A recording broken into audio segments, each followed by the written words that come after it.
Hello, I'm Miss K, your teacher guide to help you learn the ropes at Kannada Academy. We are happy that you have accepted our offer to be part of our team. Let's begin with the basics.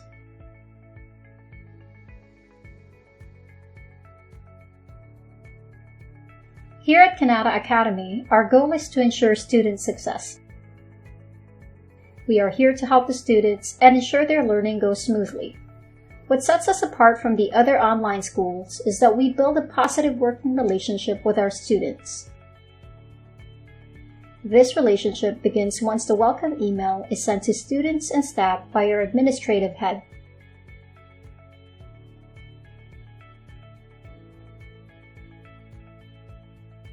The welcome email is where the teaching process begins. Here are the steps you must remember. First, teachers must contact students within 1 to 12 hours after the welcome email lands in the student inbox. Second, teachers must also meet with any new students for their orientation within 48 hours of receiving the welcome email. Third, fill up Zoom Pro Tracker when setting up live sessions and orientations so the administrative head can be updated in making sure the students' EDSB access is not hampered. Fourth, if a co-teacher is included in the email, he will only set one orientation where all teachers in the welcome email are present. One orientation equals one welcome email.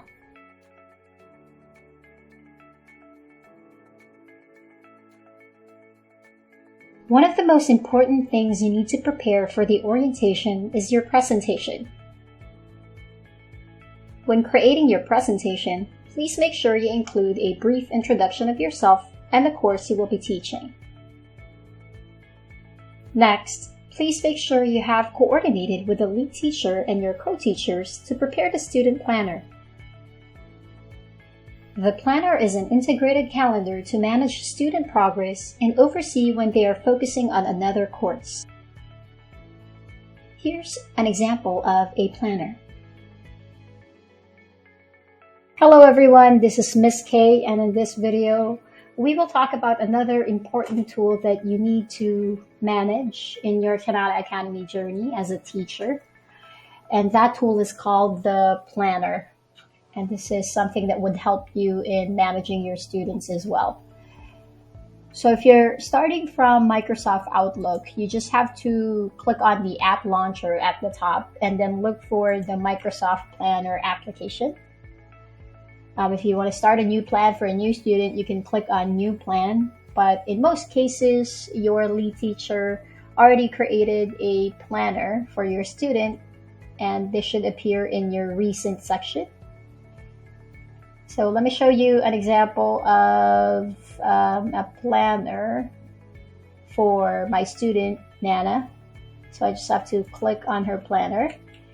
And you'll notice that Nana is taking 3 courses in Kannada Academy. And if you want to know your co-teachers, then you can click on Members at the top and you will see the names of the teachers that Nana is working with. So this would kind of like give you an idea of which course Nana has already completed, which one she's focusing on, because it will show you the lessons that she still needs to take, as well as the homework, if there's a homework for that specific lesson. And you could also take a look at the completed task or completed lessons and homeworks that she has for that specific course. That way you'll know how she's progressing. If you want to add a specific task, because if it's your first time accessing the planner, then you're going to be in charge of recording how many lessons are in that course. If there are peer deck lessons and homeworks that she needs to complete. So you can click on Add Task at the top and then just type the lesson number, for example, lesson 5.1. And you can even set a due date depending on the timing that you and your student agree to. And then you can just kind of like click on Add Task. So it's going to show up here. And then depending on what that lesson requires, you can add a checklist. So for example, she needs to complete Peer Deck lesson 5.1, and then you can press enter to add another item on that checklist, and then you could include homework if there's a homework for that. And you can just simply close it, and it's going to show up right over there. As your student progresses in the subject or the course, you also need to make sure that it's reflected in the planner. For example, Nana's already done with, let's say, lesson 3.3. I just need to click on the lesson and then change the progress of that lesson to, if she's still working on it, click on in progress. But if she's already done, then click on completed, and then just close that task for it to be recorded.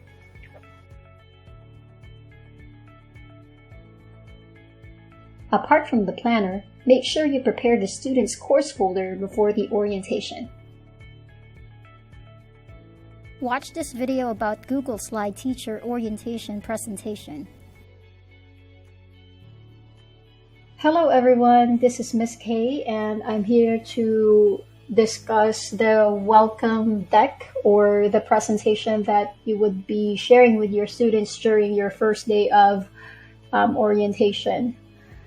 Now, this is just an example. As far as design is concerned, it's really up to you.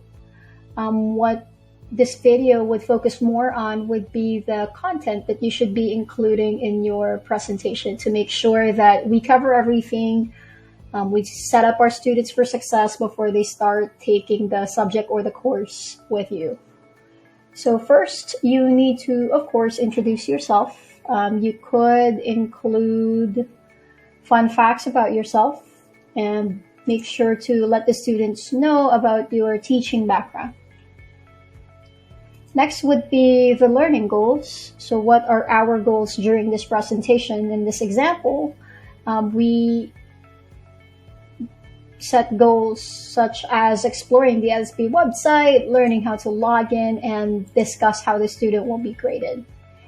After that, you just have to convert those learning goals into the success criteria. How can we make sure that this orientation would be successful, and how can they measure that?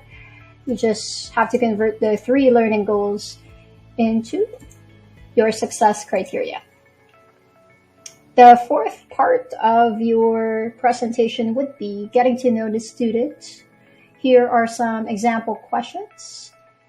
They are not really limited to these questions, especially if it's your first time meeting that student. Here are some recommended questions that we would always want to include as a best practice for teachers meeting new students. I would always want to ask their preferred method of communication, so that in case they have questions about the assignments, questions about the details that are presented in the Peer Deck lesson, and if I have any feedback, then I would know the fastest way that I could get to them. And then lastly would be their preferred timeline, or when would they like to finish the course. Now, this is very helpful because at least you would know how often you would post lessons, how many lessons you should be posting, and if they have to meet a specific deadline, especially students who will be applying for university or who need to take a certain test during the school year. Now, the next part of the slide is really optional, but it's something that I would still highly recommend, especially if the student is not really that tech savvy.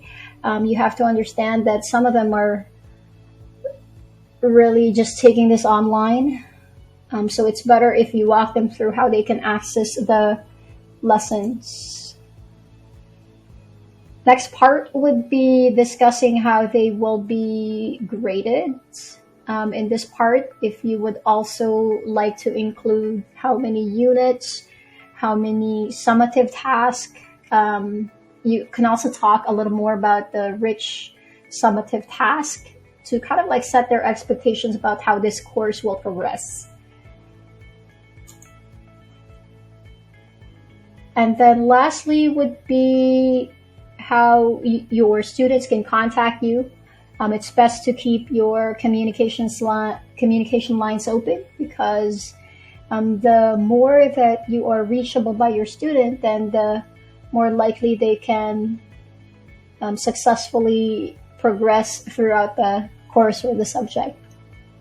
Now, on the last part, you always want to ask if the students has any questions, and if they can successfully demonstrate how to log into Edsby, then you're all set.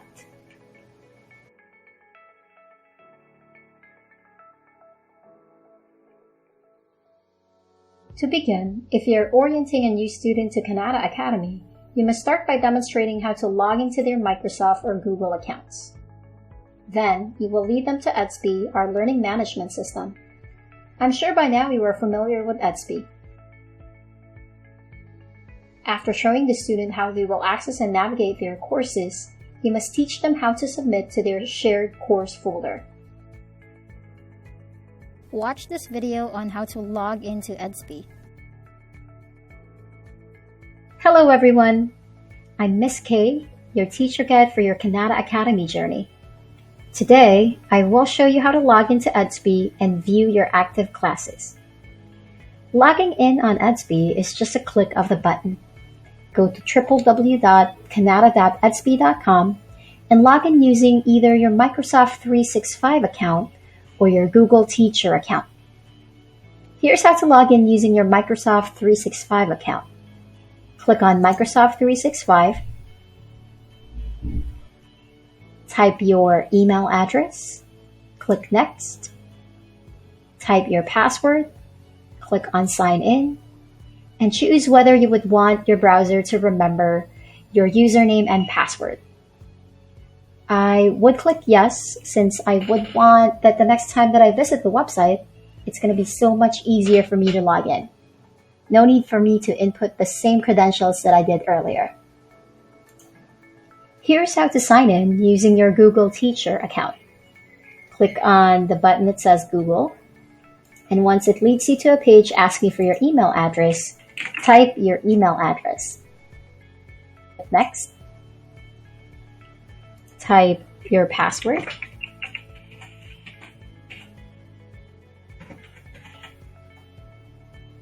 Next. And wait for the page to load all of your classes and students in Edsby. It's that easy. Let me know if you have any questions.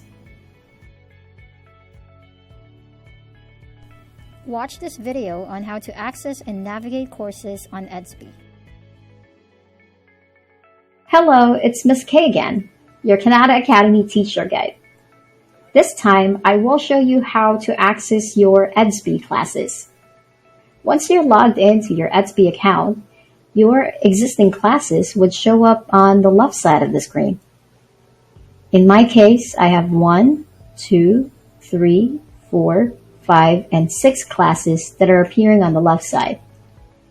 If you want to display all of the classes that you've handled, you can click on Classes, and there's a filter at the top that would allow you to access all of your current classes, all the classes that you've completed this year, and even the ones that were dropped. If you want to enter a class, you can click on the class that you would like to enter, or you could also enter the class by clicking on the title of the class on this area of the screen. This is how a sample class would look like. Watch this video on how to submit in a shared course folder.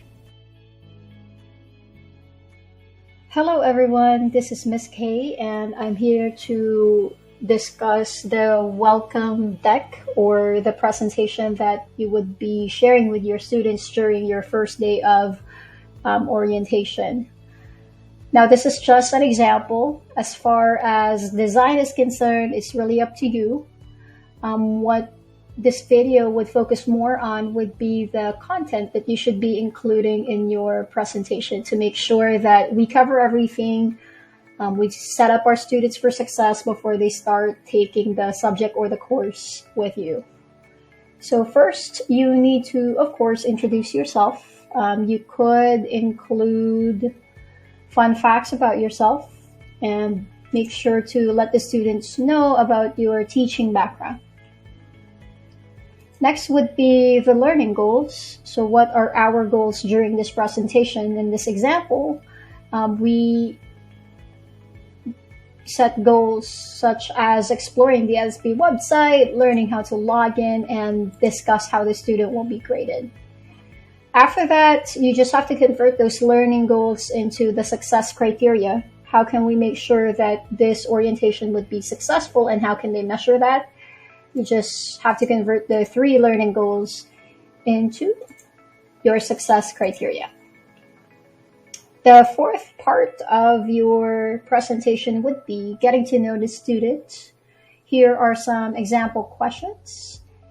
They are not really limited to these questions, especially if it's your first time meeting that student. Here are some recommended questions that we would always want to include as a best practice for teachers meeting new students. I would always want to ask their preferred method of communication so that in case they have questions about the assignments, questions about the details that are presented in the peer deck lesson, and if I have any feedback, then I would know the fastest way that I could get to them.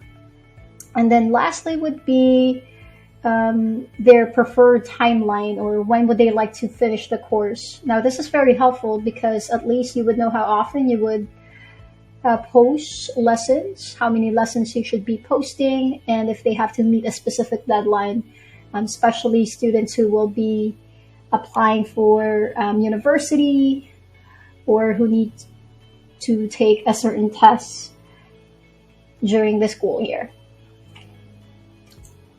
Now, the next part of the slide is really optional, but it's something that I would still highly recommend, especially if the student is not really that tech savvy. You have to understand that some of them are really just taking this online. So it's better if you walk them through how they can access the lessons. Next part would be discussing how they will be graded. In this part, if you would also like to include how many units, how many summative tasks, you can also talk a little more about the rich summative task to kind of like set their expectations about how this course will progress. And then lastly would be how your students can contact you. It's best to keep your communication lines open because the more that you are reachable by your student, then the more likely they can successfully progress throughout the course or the subject. Now on the last part, you always want to ask if the students has any questions, and if they can successfully demonstrate how to log into EdSpeed, then you're all set. Please make sure that you have asked students the following questions during the orientation and carefully take note of their responses. First question, when does the student plan to finish the course? It is important to note that full credit courses can run 9 weeks or 18 weeks. If students are taking 1 to 2 courses at a time, we suggest they complete the courses in 9 weeks. If a student is taking 3 to 4 courses at a time, we suggest they complete the courses in 18 weeks. Also, it is important to determine if there is an important timeline that needs to be met. For example, if a student needs to complete 8 courses by the end of the school year because they are graduating and going to university in September, the teacher must keep this in mind when calculating the length of their course. It is best for teachers to meet with a student to map out their year for them and ensure the student can complete all courses in time so they do not jeopardize their university admission. Another question that you can ask is, what is their schedule? Teachers ask this question to find out if students also have day school in their home country or if they have extracurricular activities or a part-time job. This will help determine a reasonable calendar. Sometimes, students overestimate what they can fit in a time frame. It is our job to be realistic and put the students' mental health, well-being, and best interests first. Last question is, what is the best way to contact them? Teachers can contact students via school email, EDSB, WhatsApp, and WeChat. Please communicate with students where they are most likely to check their messages often. There is no sense insisting that a student communicates with you via email if they never check their email. We want to set all of our students up for success. After the questions have been answered, the teacher will explain the student planner to the student. The planner is one of the most important tools we use to keep students organized. It allows teachers, teacher facilitators, and parents to track a student's progress in their courses. The planner gives the student a very clear understanding of their responsibilities and due dates. Once you have covered all these items, the student is set to begin their course with you.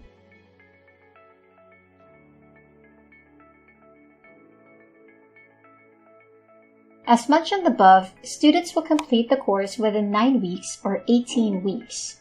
You will be guided by your lead teacher on the timeline of a student course. If you are unsure of the suggested timeline, please reach out to the lead teacher, admin assistant, or principal. During the duration of the course, here are your responsibilities. First, communicate daily personalized messages to students through EDSB or WeChat or WhatsApp. You can make a bank of messages you send. It just has to be something to make the student feel connected to you. A funny GIF, meme, or something that's asking them how they are doing. Of course, if you're concerned about a student's work or you have a query, please add that to your message. Your second responsibility: emails, messages, or texts from the student must be replied on the same day it was received, unless the teacher is sleeping due to the time difference. Third, is to post regular screencasts for every weekly journal you post on EDSB. To learn more about posting weekly journals, watch this short video. Hello everyone, this is Miss K. And today I'll be teaching you how to post weekly journals. So far, we've already covered how to make the presentation deck during orientation, how to make the planner to take a look at the student's progress, and then how to create a course folder and how our students will be uploading their work in that course folder that you shared. Next would be posting the weekly journals. So you have to log into EDSB for that. Open the classroom for that subject, and then once you're on this page, just click on Journal,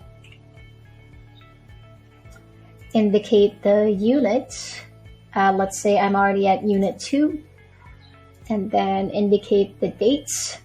I would usually post a set of lessons every Monday, and let's set that to 8 a.m. So on the topics covered and on the to-do list, this is something that you need to get from the weekly journals. If you're asking yourself, how do I access this weekly journal? You just have to go to OneDrive and then look for the folder for that specific course. You can do a quick search and then type the course code at the top.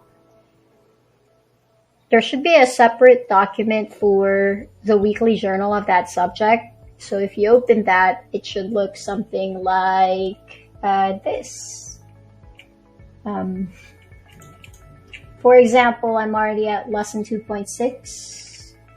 I just need to copy this first. Copy it. And that's what I'm gonna post in the topics covered. And then for the to-do list, I just simply need to copy the lessons And again, this is depending on your student's agreement. For example, your student has agreed that he or she will be making 2 lessons in a day or 2 lessons in a week. So you just have to post the lessons as agreed. And then if you want to edit that a little bit, you could go to full screen and then just make sure that the numbering is not messed up. There you go. Because it could do that. It could mess up the formatting if you're copying from Microsoft Word to the Edsby platform. So you want to be on the lookout for that. If you'll notice, if there are links on the lessons or to-do list that I've pasted, now this is something very, very important. You need to edit that to make sure that you will not be sharing the link to the document or your students are allowed to edit it, because that's the copy of the school. So what you want to share with them would be the read-only copy so that they could just download that document and then upload their own copy to their course folder. So how do I do that? Click on the hyperlink and then just click on this chain icon at the top, and then you delete that URL. And make sure that, let's say I open the document. You replace that with the read-only link. And to generate the read-only link, you have to click on File, Share, Share with People, and then set that to anyone in Canada, and then untick Allow Editing, Apply, Copy Link. That's the read-only link, and that's what we would be pasting here. So you do the same thing for this one. Maybe I could just click on Open Link first, and then going through the motions of sharing, share with people, only in Canada Academy, and then untick Allow Editing, Apply, and then copy a link so that I could get the read-only link. Go back to Edsby, click on the chain link, and I replace that with the read-only link, and then I press on Save. If I'm ready to post that, I can just simply click on Share, and that journal entry would now be shared with all of my students. It is important for teachers to proactively post screencasts for concepts they think the students may have questions about. Perhaps you think they may need a review of a concept, or you have had a similar question from another student. These are times you want to post a screencast before you are asked. In these cases, please make screencasts generic so they can be used time and time again. Please attach the screencast to the course map for future teachers to view and recreate or even use if they want. Please remember that students are allowed to request up to 10 on-demand live sessions with the online teacher. However, the more proactive you are with screencasts, the less likely they will request them. These sessions should last no more than 30 minutes. They are not pre-booked, and they are not tutoring sessions. These sessions are to help students with specific questions that a screencast could not answer.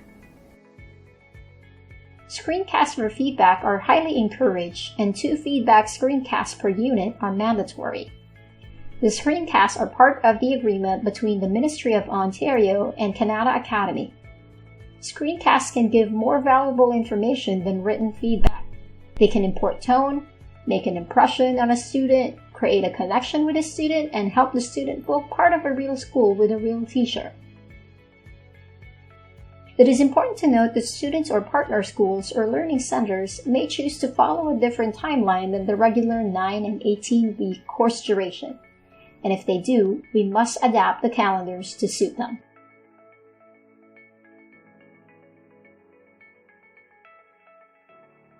Once a month, the administrative head will send a monthly progress report form for you to fill out. This is mandatory. Whatever feedback you place there will be sent to the parents, agents, and guardians, so please be mindful of what you write and ensure it is grammatically correct, proper sentence structure is used, and spelling is correct. Please be as specific as you can so the administration can assist you and the student. Midterm reports must be submitted through EDSB once a student hits 4.5 weeks or 9 weeks regardless of the assignments accomplished. Please keep in mind, if there is a different timeline agreed upon, the midterm report card will be submitted at the halfway point.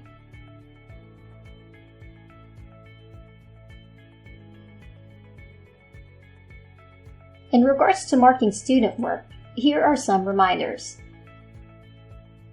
First, assessment should be marked with rich feedback and returned to the student within 3 days. Second, all messages should be answered the same day or next day if you are sleeping when it comes in. Use screencasts as often as possible to make it more personal. These screencasts are invaluable. For example, students like being able to stop and rewind an explanation of a math problem. Third, it is not necessary for students to complete every formative assessment. Please use your professional judgment to make coursework manageable. Students may skip to the unit summative if they are confident with the content. It is our job to ensure that all overall expectations have been met and that 80% of specific expectations have been met. It is possible to do this without covering every formative and summative assessment in the course. If you have any questions about this, please do not hesitate to reach out to your lead teacher.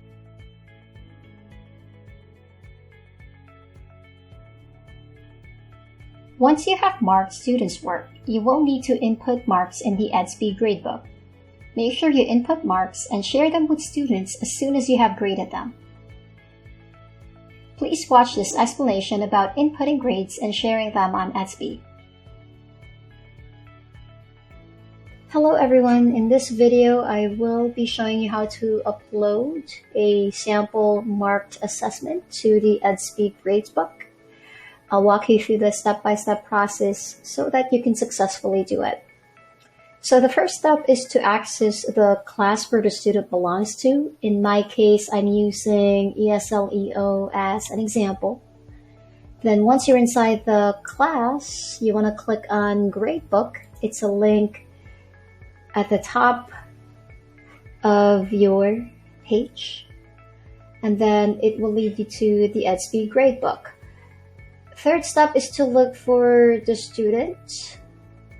So in my case, I will be uploading the marked Unit 4 assessment of Lee Jahao.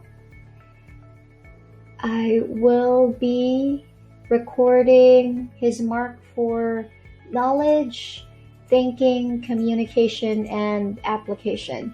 Now, if you can recall, depending on the type of assessment, we should have a uniform rubric, which would also give the score of the student for knowledge, thinking, communication, and application. So all you have to do would be to transfer these marks to the EDSB gradebook. For example, I give my student a 3+ on knowledge because it looks like he has some opportunities in understanding the themes of the novel that we read for that topic or for that unit, correctly identifying the type of conflict and the literary devices such as foreshadowing and flashback, because it looks like there was some confusion there, which should be addressed between you and the student. So I'm going to give him a 3+ on knowledge. So you could either type 3+ or you could use the scale at the bottom, whatever works for you. And then continue to do so for the rest of the thinking, communication, and application part. So I'm going to record 4+ on thinking. And communication is also 4+. And then application is also 4+. So take note that it's going to automatically compute the total depending on the marks that you have put on each segment. If you want to start sharing this mark with your student along with the feedback that you have included in your rubric separately, you could start clicking on share. Once a student finishes a course, send an email to the administrative head that you are requesting to open the report card. Please copy the lead teacher in this email. Report cards must be completed and submitted within 4 days of a student completing the course.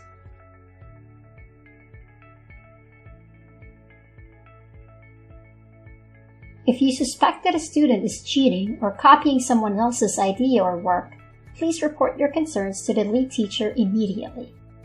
You may also report instances in which you feel the student may be misbehaving. Provide screenshots, highlighted evidence, or copies of the suspicious work. Feel free to send screencasts too.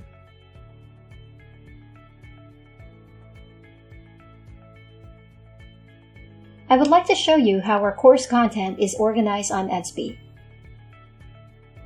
It is important for you to know how to edit content if a link is broken, add your student paste Peer Deck link, or add content when in a pinch. Finally, I will show you how to access the Peer Deck, create a student paste and instructor paste Peer Deck link, what the Peer Decks look like and common types of slides, and where to find the student feedback and what it looks like when you access it. Please watch this video on how to access Peer Decks, create the student paste and instructor paste Peer Deck link. Hello everyone, it's Miss K, and in this video I will show you how to edit Peer Deck links.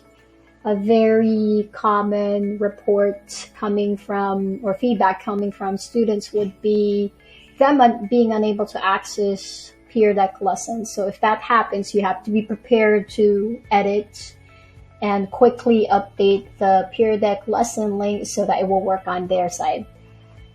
For example, I receive feedback from my student from GWL30, and my student reported that there's something, or she's getting errors in accessing this Peer Deck link. So I just need to edit the link for that by clicking on Edit for that journal entry. And I just want to maximize the to-do list so that I could quickly edit the lessons that my students reported. So for 4.1, I want to replace that link. I'll replace the URL. And I just need to go to the course folder, open the unit that has that lesson, access the Peer Deck lesson for that, and I just need to go through generating a Peer Deck link that will work. So you can click on the 3 dots at the top and just click on Peer Deck. And then if you're not yet logged in, just quickly log in, and it should detect your Microsoft account since you're already logged in. And click on Present with Peer Deck. Click on Student Paste Activity. That's what you need to post in the Edsby journals. And then wait for the presentation to load fully. Just gonna click on Got It on this side and copy link. Very, very important. Make sure that all the slides have fully appeared before you close this browser. Otherwise, your students will just receive that loading Peer Deck error. So I just copy the link and I paste that URL and I click on Save. And if it's the only lesson that has a reported error, then I just can click on Save to edit that. Now make sure that before you close everything out, everything here has fully appeared. So notice that some of these are still blank. If you accidentally close that or you close it, the link that you just shared with your student will just give them the view like this. So a few slides would load and then the rest would just not appear. While our course content has been developed, we encourage you to give feedback on this. Let us know what works and what doesn't work for you and your classes. Make notes on the side. Using comment action on Microsoft or suggestions on Google Docs of course maps if you have suggestions to make the course better. For example, make a comment if you find there are too many assessments or the unit or lesson is missing an important concept students need for success. Another example could be if you see that all students are asking the same question, then that means we need to add a material, whether that be better instructions, fix a lesson, add an instructional video, add an interactive tool, or add more content. You are a valuable member of our team and your contributions will ensure that Kanata Academy courses are the best in the industry. Watch this video on how to leave comments and feedback in a course map. Hello everyone, it's Miss K, your Kanata Academy teacher guide, and in this video I will show you how to leave comments on a course map and check out the comments that other teachers and teacher facilitators are leaving. I am now accessing a sample course map for grade 5 math, and to check out if anyone left any comments on this course map, you can click on the comments area. So I have a bunch of comments from SOA, and this would typically happen if a teacher noticed something unusual in the course map, something that needs to be updated, something that needs to be corrected immediately. Then this is the best way that we can course our updates in an organized and clear manner. So you can click on the comment and it will automatically highlight the part of the course map that needs to be updated. You can also check out the comments and then leave a mention or reply if you've already resolved that yourself, or if you want to leave more comments about that.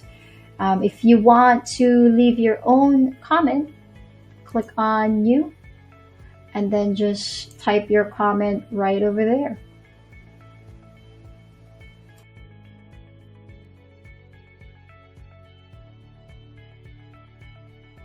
Kanata Academy International is proud to work with various schools all over the world to help them in their educational journey. We are proud to have different partner schools and learning centers in numerous countries. When you are assigned a student from a partner school, you are going to work closely with their teacher facilitator in their locality. All communication with students must be through the teacher facilitator. It would be helpful for you to watch my training video for teacher facilitators. This will help you better understand their role. When working with teacher facilitators, it may vary from school to school, but mainly your responsibility is to mark the students' assessments, update the EDSB gradebook, post weekly journals, and be a strong support to the teacher facilitator. In return, the teacher facilitator will monitor student submissions and peer deck access through the student monitoring sheet. You are ultimately responsible for ensuring the integrity of the student mark and the course. This is a very important responsibility as the Ontario Ministry of Education takes us upholding the integrity of our courses and assessments very seriously. This is one of the main items they assess during their inspection. Yes, we realize this is a lot of information, but don't worry. You can always communicate with a lead teacher or principal for clarifications. The learning curve is steep in the beginning, but once you learn these basics, you will be a pro. My next explanation will help you to further understand the student monitoring sheet. Hello, it's Miss K, your Kanata Academy teacher guide. As a teacher facilitator, you will receive a student monitoring sheet shared between you and the Kanata Academy teacher. The purpose is to ensure that our students are progressing throughout the course. In this video, I will show you how to record your students' progress in the student monitoring sheet. The first step is to access the file that your Kanata Academy teacher shared to you. this is what the student monitoring sheet will look like. So on the left side, you already have the outline for the course.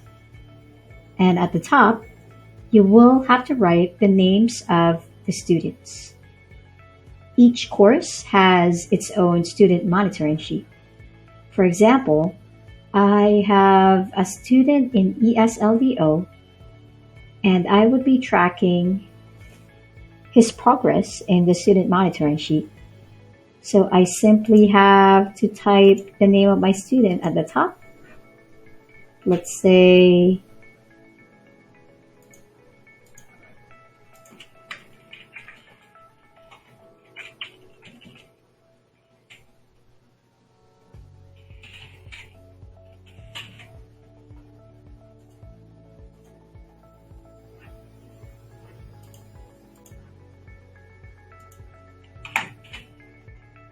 okay. Then make sure that you type done right beside each of the lessons that he has already accomplished. Same with assessment. Making sure that everything is clearly visible to you and the Kanata Academy teacher. You can even color code it. For example, your student has already submitted but did not follow instructions. You could click on the color at the top and then click on the Format Painter icon and put it on top of the cell that you would want to color. So just make sure to keep track of all the Peer Deck lessons and assessments that your student has already submitted and completed. Keep doing so until such time that you reach the final task for the course, which is the Rich Summative task. Let me know if you have any questions.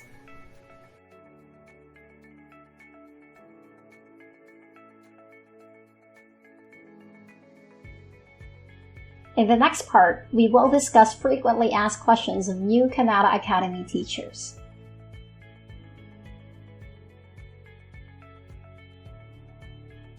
It is suggested that you keep communication with students open but formal. You want to create a connection, but there should still be a line that you are the teacher and they are the student. You can send gifts, talk about hobbies, ask how they are, inquire about their future dreams, but make sure that it doesn't lean towards something that would invade their personal space. When possible, correct the students when they address you informally. Examples would be calling you by your first name, demanding you for a live session without prior scheduling, or even repetitive requests of changing course content.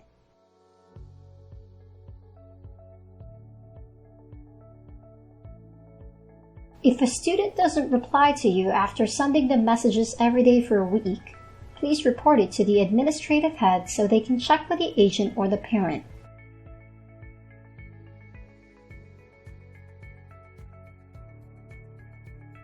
Make sure that you have exhausted all means to guide the student in completing the summative or graded assessment. If they still refuse to follow a specified deadline, then you may mark them with the lowest grade possible. A mark of 30% is the lowest mark allowed. Legally, we cannot give a student the credit for the course if there is no RST or final exam completed. You can explain that this is mandatory and is non-negotiable.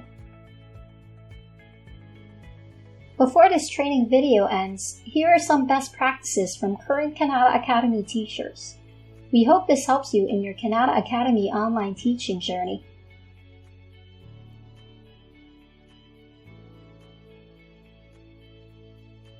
First, accomplish Unit 1 first before allowing students to keep assessments, so you can properly gauge the student's performance. Second, always reassure the student that you are here to help them and not grade their work before they have had a chance to practice concepts. give the student room for improvement in all assignments they submit before finalizing their mark.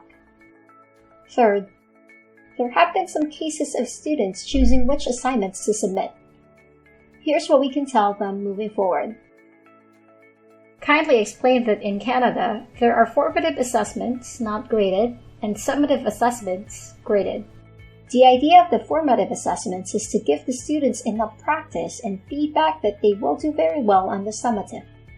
They can choose to not do the formative assessments and skip to the summative assessments, but if they don't do well, there is no going back. They keep the mark they got. Lastly, some students won't need to do all the formative assessments to get a good grasp of the content. Teachers can also choose to fast-track them through the course as long as the summative assessments are complete and overall expectations and 80% of specific expectations have been met. Students do not have to meet expectations multiple times if they have already mastered the concept. I hope this video has given you an idea of what to expect as a Kannada Academy teacher. Feel free to ask questions to the lead teacher or principal if there are still some doubts. Again, we are happy to have you on our team. We look forward to working with you. Thank you for your time. It has been my pleasure to share information about Kannada Academy International. We look forward to having you join our school.